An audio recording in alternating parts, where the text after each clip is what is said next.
অনুতাপ।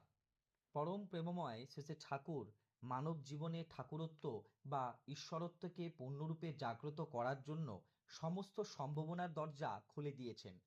সাধনার পথে আমাদের যে সমস্ত প্রতিবন্ধকতা আসে তা অতিক্রম করার সব রকম উপায়ও তিনি বাতলে দিয়েছেন।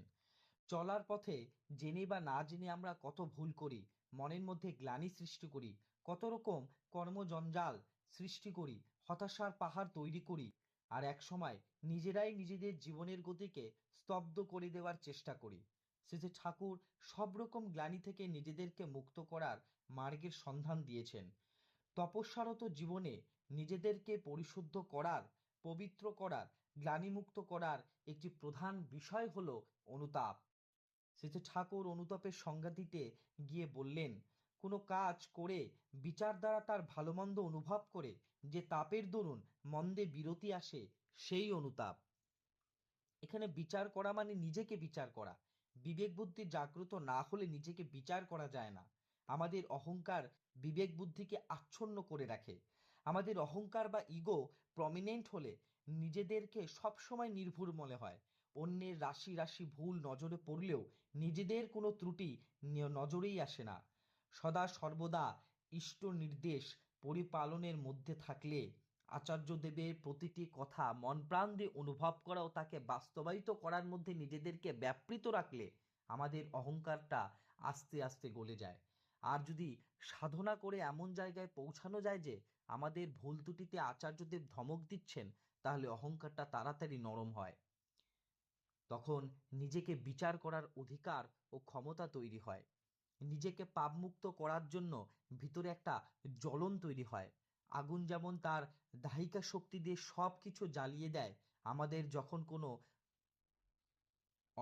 অন্যায় করি, অন্যায্য কর্ম করি, অমার্জিত কথা বলি, কোনো গুরুজনকে অশিষ্ট বাক্যে প্রয়োগ করি, স্নেহ ভজনকে অবজ্ঞা করি, বিশ্ব ব্রহ্মাণ্ডের কোনো প্রাণের এতটুকু ক্ষতের সৃষ্টি করি, আমাদের ইষ্টাভিভূত বিবেক বুদ্ধিও তার তাপ শক্তি দিয়ে আমাদের অন্তরকে জ্বালিয়ে দেয়, শরীরকেও জ্বালিয়ে দেয়।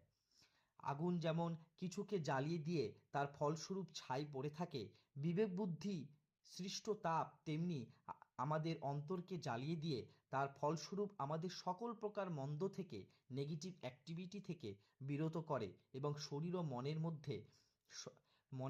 মধ্যে যে সমস্ত অসুয়া ভাব থাকে তাকে নাশ করে।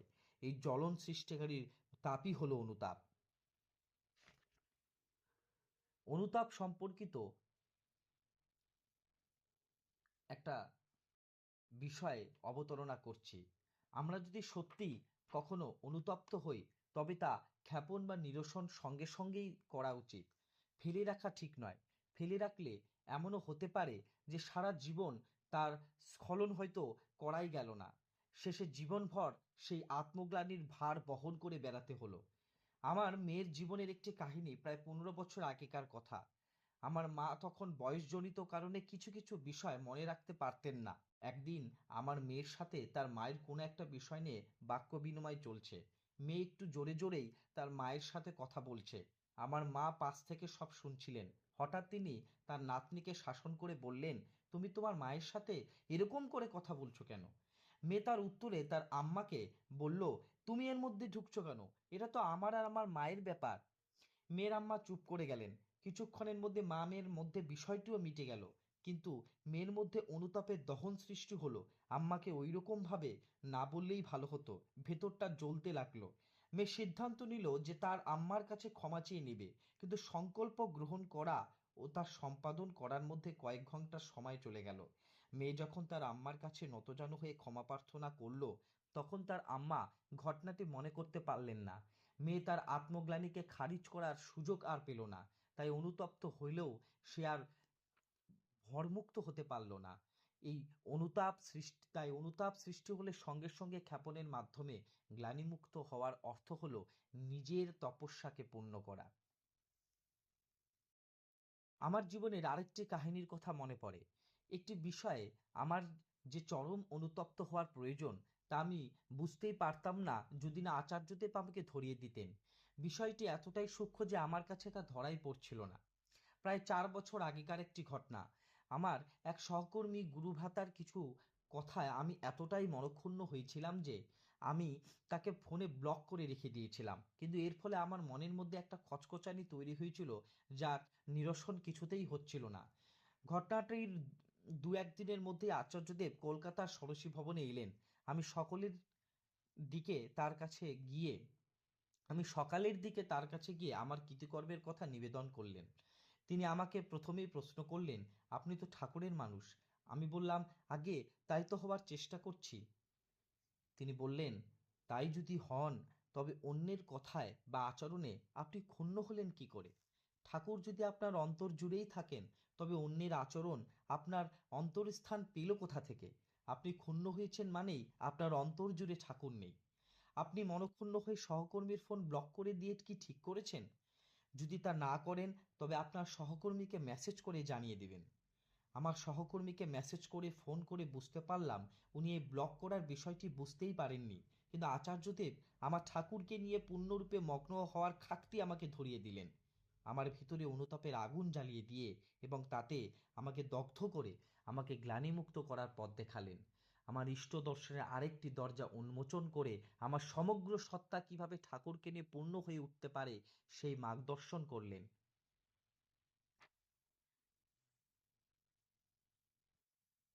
প্রায় 40 বছর আগে সৎসঙ্গের তদানীন্তন সম্পাদক ননীগোপাল চক্রবর্তী মহোদয়ের কাছ থেকে একটি কাহিনী শুনেছিলাম। তখন পানিহাটিতে জাগৃহী উৎসব হতো। উনি প্রায় প্রতি বছরই আসতেন। উনি রান্না করতে ভালোবাসতেন। দুপুরবেলা অনেক সময় ধরে তিনি রান্না করতেন আর ঠাকুরের বিভিন্ন কাহিনী বলতেন। এইরকমই একটি কাহিনীর কথা আজ মনে পড়ছে। শ্রীতে ঠাকুর পার্লারের সামনে সমাসীন। ভক্তজনেরা তার সামনে বসে আছেন। ঘরের বাইরেও ভক্তজনেরা আছেন, তাকে দর্শন করছেন, প্রণাম করছেন, তার অমৃত বাণী শ্রবণ করছেন, আবার নিজেদের মধ্যেও কথা বলছেন। ননী জেঠু ঘরের বাইরেই আছেন। হঠাৎ শেষে ঠাকুর ননী জেঠুকে ডেকে বললেন, তুমি আজ যা করলে তার জন্য তোমার প্রায়শ্চিত্ত করা উচিত। ননী জেঠু কিছুই বুঝতে পারলেন না। করজোর করে শেষে ঠাকুরকে বললেন, আগে আমি কি করেছি ঠিক বুঝতে পারছি না, যদি দয়া করে বলে দেন। সেজে ঠাকুর বললেন, সেটা তোমাকেই খুঁজে বের করতে হবে। ননী জেঠু আশ্রমে তার ঘরে চলে গেলেন এবং সেজে ঠাকুরের প্রতিকৃতির সামনে বসে অঝরে কাঁদতে লাগলেন। মাথা ঠুকে ঠুকে প্রার্থনা করতে লাগলেন, দয়াল, দয়া করে বলে দাও আমি কি করেছি। আমি তো জ্ঞানত তোমাকে কোনো ব্যথা দিইনি। ঘন্টার পর ঘন্টা অতিক্রান্ত হয়ে লাগলো। স্নান, খাওয়া দাওয়া সব ভুলে তিনি কেঁদেই চলছেন। অন্তরের যন্ত্রণা তার শরীর মনকে ক্ষতবিক্ষত করে তুলছে। দিনের পরে রাতও অতিক্রান্ত হলো। প্রায় 24 ঘন্টা পরে তার মাথায় হঠাৎ ফ্ল্যাশ করলো, গতকাল ঠাকুর ঘরের বাইরে তারই সামনে একজন কর্মী তার চেয়ে প্রবীণ আরেকজন কর্মীকে সামান্য কারণে অশিষ্ট ভাষা প্রয়োগ করে অপমান করেছেন এবং তাকে হেনস্থাও করেছেন। কিন্তু ননী জেঠু এর কোনো প্রতিবাদ করেননি, প্রতিবিধানও করেননি। এতে অন্যায় করেছেন তিনি। অনুতাপে তার শরীর মন জ্বলে পড়ে ছারখার হয়ে যেতে লাগলো। ঘর থেকে বেরিয়ে দৌড়ে তিনি ঠাকুরের কাছে গেলেন। করজোর করে কাঁদতে কাঁদতে সব নিবেদন করলেন আর বললেন, এখন দয়া করে বলেন আমাকে কি প্রায়শ্চিত্ত করতে হবে, কিভাবে আমি এই অপরাধ থেকে মুক্ত পাবো। শেষে ঠাকুর স্মিতহাস্য বললেন, তোমার প্রায়শ্চিত্ত হয়েই গেছে। ননী জেঠু বললেন, কি প্রায়শ্চিত্ত করলাম? শেষে ঠাকুর বললেন, এই যে দিনরাত তুমি অনুতাপে দগ্ধ হয়েছ, এই তো প্রায়শ্চিত্ত। এইভাবেই তপস্যারত ভক্ত অনুতাপ রূপ প্রায়শ্চিত্তে পরিশুদ্ধ ও পবিত্র হয়ে সাধনার পথে অগ্রসর হয়ে থাকে। সবশেষে বলতে ইচ্ছা করে, জীবনের রাজপথ আমরা পেয়ে গেছি। জীবন রথের কাণ্ডারি শেষে আচার্যদেব আমাদের তার প্রাণ প্রাচুর্য দিয়ে প্রাণিত ও চালিত করছেন। আমরা আমাদের সমগ্র সত্তা দিয়ে তার ইচ্ছার বাস্তবায়নে বদ্ধপরিকর। আসুন আমরা সবাই মিলে পুরুষোত্তমের জয়গানে বিশ্ব ব্রহ্মাণ্ড মুখরিত করে তুলি।